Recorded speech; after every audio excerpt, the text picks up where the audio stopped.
આપણી દુનિયા ખરું ને ચમત્કારોથી ભરેલી છે, પણ મજાની વાત એ છે કે મોટા ભાગના ચમત્કારો તો આપણી નજર સામે જ રોજબરોજના જીવનમાં છુપાયેલા હોય છે.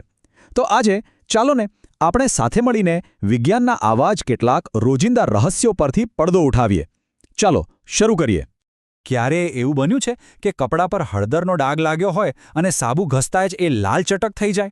અથવા તો સાબુ આટલી સહેલાઈથી તેલવાળા મેલને કેવી રીતે સાફ કરી નાખે છે? આ કોઈ જાદુ નથી હો, આ તો છે શુદ્ધ વિજ્ઞાન. ચાલો આને જરા ઊંડાણથી સમજીએ. તો આપણી આ સફરની શરૂઆત ક્યાંથી કરીશું? આપણા પોતાના ઘરમાંથી જ. અને ઘરમાં પણ ખાસ કરીને રસોડાથી. કારણ કે ત્યાં સામાન્ય લાગતી વસ્તુઓમાં પણ ગજબનું રસાયણ વિજ્ઞાન છુપાયેલું છે. આ તો લગભગ બધા સાથે થયું જ હશે, નહીં? કપડા પર હળદરનો પીળો ડાઘ પડ્યો હોય અને જેવો તેના પર સાબુ ઘસીએ કે તરત જ એ લાલ થઈ જાય. ઘણાને તો એમ જ લાગે કે આ શું થયું? પણ આ કોઈ જાદુ નથી, આ તો છે કેમિસ્ટ્રી, એટલે કે રસાયણ વિજ્ઞાનનો એક સિમ્પલ નિયમ. આ આખી ઘટના પાછળનું કારણ છે સૂચક, જેને અંગ્રેજીમાં ઇન્ડિકેટર કહેવાય છે. હવે આ સૂચક છે શું? તો સૂચક એક એવો પદાર્થ છે જે એસિડ કે બેઝના સંપર્કમાં આવે ને એટલે તરત જ પોતાનો રંગ બદલી નાખે છે.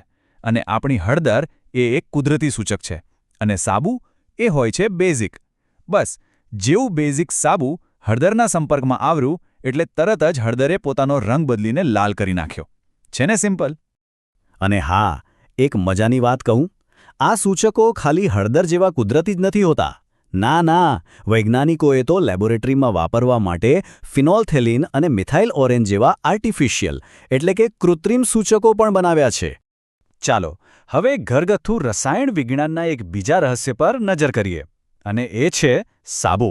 રોજ વાપરીએ છીએ આપણે, પણ શું ક્યારે વિચાર આવ્યો કે ભાઈ આ સાબુ આખરે ગંદકી અને તેલને આટલી સહેલાઈથી સાફ કેવી રીતે કરી નાખે છે? ચાલો જાણીએ. આનો આખો ખેલ સાબુના અણુની ખાસ બનાવટમાં છુપાયેલું છે.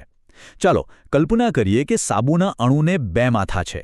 એક માથું છે જલ અનુરાગી, અને પાણી બહુ ગમે એટલે એ પાણીનો મિત્ર છે. અને બીજું માથું છે જલ વિતરાગી, આને પાણીથી સખત નફરત છે એટલે એ પાણીથી દૂર ભાગે છે. અને કોની સાથે ચોંટી જાય છે? તેલ અને મેલ સાથે. બસ આ જ છે સાબુનો સુપરપાવર. તો હવે જુઓ થાય છે શું? જેવો સાબુ પાણીમાં ભળે એટલે લાખો કરોડો સાબુના અણુઓ મેલના કણ પર હુમલો કરે છે, એને ચારે બાજુથી ઘેરી લે છે. પેલા જે પાણીથી ડરવાવાળા છેડા હતા ને એ ફટાફટ મેલ સાથે ચોંટી જાય છે, અને જે પાણીના મિત્રો હતા એ બહારની તરફ રહે છે. આનાથી એક ગોળાકાર રચના બને છે જેને વિજ્ઞાનની ભાષામાં મિસેલ કહેવાય છે. સમજો કે આ મિસેલે મેલને એક પરપોટામાં કેદ કરી લીધો. અને પછી તો બસ પાણીનો એક ધસમસતો પ્રવાહ આવે છે અને આ આખા પરપોટાને વહાવીને લઈ જાય છે અને કપડાં સાફ. તો આ તો થઈ રસાયણ વિજ્ઞાનની વાત. હવે રસોડામાંથી બહાર નીકળીને ઘરના બીજા ખૂણામાં નજર કરીએ, એવી જગ્યાએ જ્યાં ભૌતિક વિજ્ઞાન એટલે કે ફિઝિક્સની અદૃશ્ય શક્તિઓ રાજ કરે છે. આપણા ઘરમાં લાઇટ, પંખો, ટીવી જેટલા પણ વીજળીથી ચાલતા ઉપકરણો છે એ બધાની પાછળ એક મૂળભૂત નિયમ કામ કરે છે, અને એ છે ઓહમનો નિયમ. આ નિયમ બીજું કંઈ નહીં પણ વિદ્યુત પ્રવાહ એટલે કે કરંટ, વોલ્ટેજ અને અવરોધ આ ત્રણેય વચ્ચેનો સંબંધ શું છે એ બતાવે છે. અને આ નિયમનું સૂત્ર તો જુઓ, એકદમ જ સરળ છે. V=I×R. બસ આટલું જ. જ્યાં V એટલે વોલ્ટેજ, I એટલે કરંટ અને R એટલે અવરોધ. માનવામાં નહીં આવે પણ આ એક નાનકડા સૂત્ર પર જ આખું આધુનિક ઇલેક્ટ્રોનિક્સ ઊભું છે. ચાલો હવે વીજળીથી આગળ વધીને પ્રકાશની વાત કરીએ. આપણે જે ચશ્મા પહેરીએ છીએ કે પછી કેમેરા વાપરીએ છીએ, આ બધે જ લેન્સનો ઉપયોગ થાય છે. અને આ લેન્સની જે શક્તિ હોય છે, જેને આપણે સાદી ભાષામાં પાવર કહીએ છીએ, એ તેની કેન્દ્ર લંબાઈ એટલે કે ફોકલ લેન્થ પર આધાર રાખે છે. કેવી રીતે? તો કે એ તેની વ્યસ્ત હોય છે. એક નાનકડું ઉદાહરણ લઈએ એટલે તરત સમજાઈ જશે. માની લો કે કોઈ લેન્સનો પાવર +2D એટલે કે +2 ડાયોપ્ટર છે. તો તેની કેન્દ્ર લંબાઈ શોધવી હોય તો શું કરવાનું? બસ એક સિમ્પલ સૂત્ર વાપરવાનું, F=1/P. તો જવાબ શું આવશે? 1/2 એટલે કે 0.5 મીટર. અને હા, અહીં પાવર પ્લસમાં છે એટલે કે ધન છે, જેનો મતલબ કે આ એક બહિર્ગોળ લેન્સ છે. આંખના ડોક્ટરો બસ આ જ સિમ્પલ ગણતરીનો ઉપયોગ કરીને આપણા ચશ્માના નંબર નક્કી કરતા હોય છે ને કમાલ? તો ભૌતિક વિજ્ઞાનની આ દુનિયામાંથી હવે બહાર આવીએ અને આપણી પોતાની અંદરની દુનિયા પર ધ્યાન આપીએ.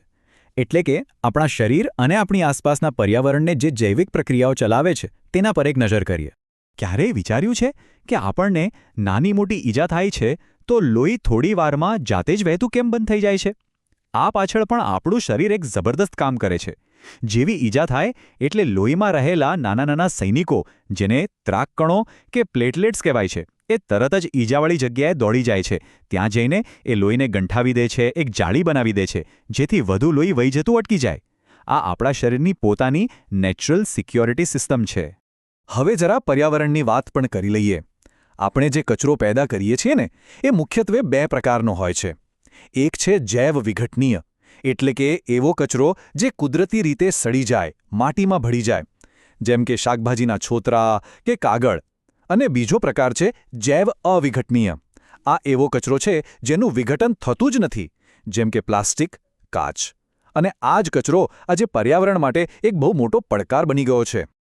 તો આ બધા વિજ્ઞાનના રોજિંદા ચમત્કારોને સમજવાની મજા તો આવી જ રહી છે, પણ આ જ જ્ઞાન પરીક્ષામાં સારા માર્ક્સ મેળવવામાં પણ બહુ કામ લાગી શકે છે. જાણવું છે કેવી રીતે? ચાલો જોઈએ. જો પરીક્ષામાં સફળ થવું હોય તો બે વાતો ખાસ ધ્યાનમાં રાખવા જેવી છે.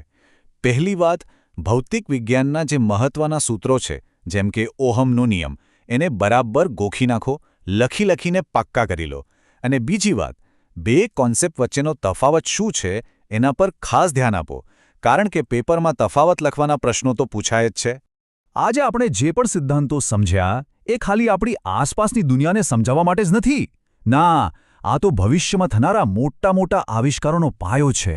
તો સવાલ એ છે કે આ જ જ્ઞાનનો ઉપયોગ કરીને આવતીકાલના વૈજ્ઞાનિકો કયા નવા ચમત્કારો સર્જશે?